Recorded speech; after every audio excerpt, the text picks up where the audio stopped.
Assalamualaikum warahmatullahi wabarakatuh. Saya Muhammad Fadli, mahasiswa PTG dalam jabatan UIN Antasari. Kali ini kita akan melakukan proses belajar mengajar di Manusat Aceh Barat pada kelas 10B. Kelas 10B merupakan kelas digital yang semua pembelajarannya berbasis media audiovisual.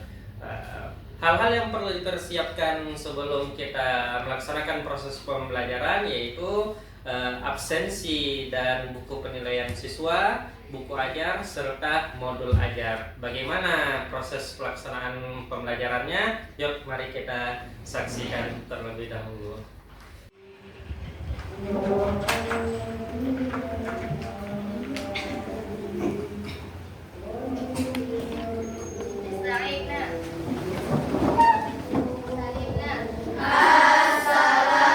Waalaikumsalam warahmatullahi wabarakatuh.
Baik, anak-anak semuanya, apa kabar semuanya? Selamat pagi semuanya. Udah sarapan semuanya? Nah, sebelum kita mulai proses pembelajaran, Bapak mau absen terlebih dahulu ya. Akila Ramadhani, Syifa Unnisa, Syifa Salsabila, Syifa Syakira, Cut Dayana Al-Humaira, Dika Mafira. Ya, hadir semua ya? Ya, alhamdulillah hadir semua. Jadi anak-anak sekalian, materi kita pada hari ini tentang kurban dan akikah. Nah, jadi tujuan pembelajaran kita setelah kita mempelajari materi kurban dan akikah, jadi yang diharapkan peserta didik itu mampu meyakini nilai-nilai dari pelaksanaan kurban dan akikah. Nah, kemudian anak-anak Bapak juga dapat memahami, menyebarluaskan nilai-nilai mulia dari pelaksanaan kurban dan akikah tersebut, serta mampu menulis laporan hasil analisis ya, hasil analisis ketentuan pelaksanaan kurban dan akikah, dan yang terakhir mampu mempresentasi hasil analisis tentang ketentuan kurban dan akikah. Oke, mudah-mudahan setelah pembelajaran ini anak-anak didik Bapak itu sudah mahir jagoan dalam hal kurban. Nah, sekarang kita berada di bulan Zulhijjah. Biasanya kita berkurban itu di bulan Zulhijjah. Nah, ada dari anak-anak didik Bapak ini yang pernah melihat prosesi kurban? Iya, prosesi kurbannya. Nah, coba perhatikan baik-baik gambar berikut. Nah, seorang bapak-bapak sedang menyembelih seekor kerbau dalam rangka penyembelihan daging kurban. Nah, kemudian ada yang sudah pernah berkurban sebelumnya? Nah, mendampingi orang tua dalam proses kurban, dan juga sebagiannya ada yang sudah kurban secara mandiri ya. Kemudian pernah tentang akikah, pernah melihat prosesi akikah sebelumnya? Pernah. Semuanya sudah pernah diakikah oleh orang tua ya. Itu sebagai bentuk kecintaan orang tua terhadap anaknya. Nah, oke, next kita lanjutkan. Nah, oke. Kemudian masuk ke pengertiannya. Nah, ini kurban. Kurban itu kalau secara bahasa Arab itu arti asal katanya itu qaraba. Qaraba ya qarabu. Apa pengertian qaraba? Dekat. Qarib. Nah, kalau sekarang, kalau dulu tuh ada kawan dekat, sahabat dekat itu namanya sahabat karib. Nah, kalau sekarang perkembangan bahasa, sahabat karib itu disingkat jadi bestie. Nah, jadi karib itu artinya dekat, kurban, mendekatkan diri kepada Allah kalau secara bahasanya. Nah, secara istilahnya kurban itu menyembelih seekor binatang ternak pada hari raya Idul Adha dan hari Tasyrik dalam rangka beribadah serta mendekatkan diri kepada Allah. Jadi proses penyembelihan daging kurban tersebut tidak bisa disembelih pada sembarangan waktu. Jadi pada hari-hari yang telah ditentukan, hanya 4 hari ini. Nah, hari raya Idul Adha hari pertama serta 3 hari tasyrik setelahnya, hari 11, 12 dan 13 Zulhijjah. Nah, oke. Nah, itu kalau kurban. Pengertian daripada kurban. Nah, serta akikah. Akikah ini juga termasuk penyembelihan binatang ternak. Nah, tapi bedanya apa kalau akikah? Nah, ya, kalau kurban disembelih itu pada hari raya Idul Adha serta hari tasyrik 3 hari setelahnya. Kalau akikah itu disembelih pada saat hari ke-7 dari kelahiran anak. Nah, tujuan daripada kurban mendekatkan diri kepada Allah. Kalau tujuan daripada akikah ini sebagai bentuk rasa syukur atas nikmat yang diberikan oleh Allah berupa kelahiran sang buah hati. Nah, ya, paham ya? Peserta didik, anak-anak semuanya. Nah, itu tentang kurban dan akikah. Nah, kemudian ada perbedaan yang paling mencolok antara kurban dengan akikahnya itu, yaitu di ketentuan hewannya. Nah, ini ketentuan hewan dalam kurban. Nah, hewannya itu kambing atau saudara-saudaranya. Nah, saudara-saudara kambing itu apa aja?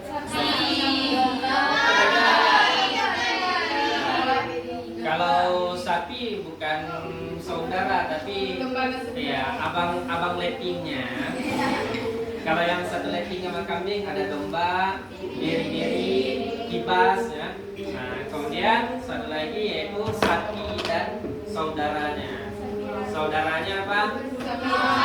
Kerbau serta lembu. Nah, kemudian penyembelihan kurban harus terjadi pada waktu yang telah ditetapkan oleh syariat, yaitu hari raya Idul Adha serta 3 hari tasyrik setelahnya. Nah, akikah itu 1 ekor kambing untuk perempuan serta 2 ekor kambing untuk anak laki-laki. Nah, bagaimana sejarah perkembangan riwayat kurban? Nah, oke, kita simak video berikut ini. Assalamualaikum warahmatullahi wabarakatuh. Sahabat beriman dimanapun Anda berada, doa terbaik bagi kita semua. Pada kesempatan kali ini kita akan membahas awal kisah kurban di zaman Nabi dan syarat kurban sesuai ajaran Islam. Berawal dari kisah Nabi Ibrahim alaihissalam yang dianugerahi anak yakni Nabi Ismail alaihissalam Dikala beliau berusia 86 tahun, anak yang begitu didambakan tumbuh menjadi anak laki-laki yang saleh dan taat. Namun pada suatu ketika Nabi Ibrahim bermimpi seperti dikisahkan dalam Al-Quran surat As-Saffat ayat 99 sampai 111. Dan peristiwa itu dikenal kini sebagai lempar jumroh untuk ibadah haji sebanyak 7 batu untuk 3 tempat yang berbeda, yaitu untuk mengusir setan dan melempari setan.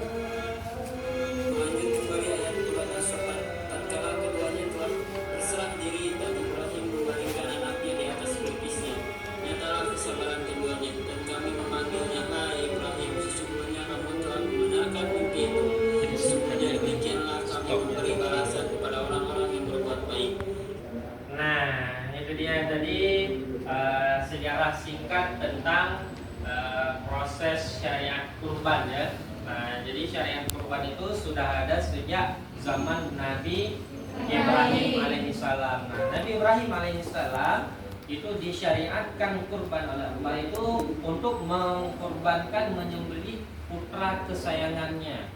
Putra kesayangan yang telah lama dinanti-nantikan kelahirannya. Nah, kemudian setelah dia tumbuh remaja, tumbuh sebagai anak yang soleh, itu diperintahkan oleh Allah untuk disembelih. Nah, jadi itu syariat daripada Allah kepada Nabi Ibrahim. Dan saat Nabi Ibrahim ingin hendak menyembelih putra kesayangannya, saat itu tidak terlintas di dalam pikirannya Nabi Ibrahim bahwasanya putranya tersebut bakal diganti oleh Allah dengan seekor kibas ya. Nah, jadi itulah asal mula syariat kurban. Sekarang Bapak meminta kalian untuk membentuk kelompok. Nah, kemudian kita akan berdiskusikan topik-topik yang terjadi di sekitaran kita, topik-topik yang berkaitan dengan materi kita kurban dan akikah. Oke, kita bentuk kelompoknya. Ya sudah. Nanti kalau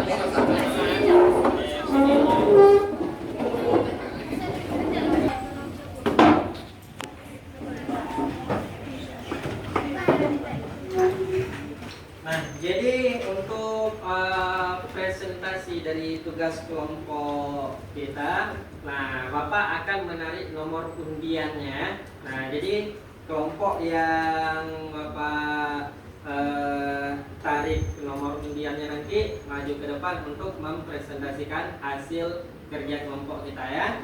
Oke, nah ini nomornya Bapak tarik secara manual. Kelompok 1 dengan temanya sejarah serta hikmah dari pengerjaan kurban. Nah, ya kelompok 1.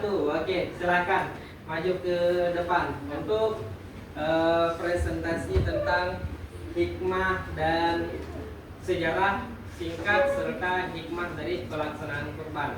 Mewakili aja boleh? Ya.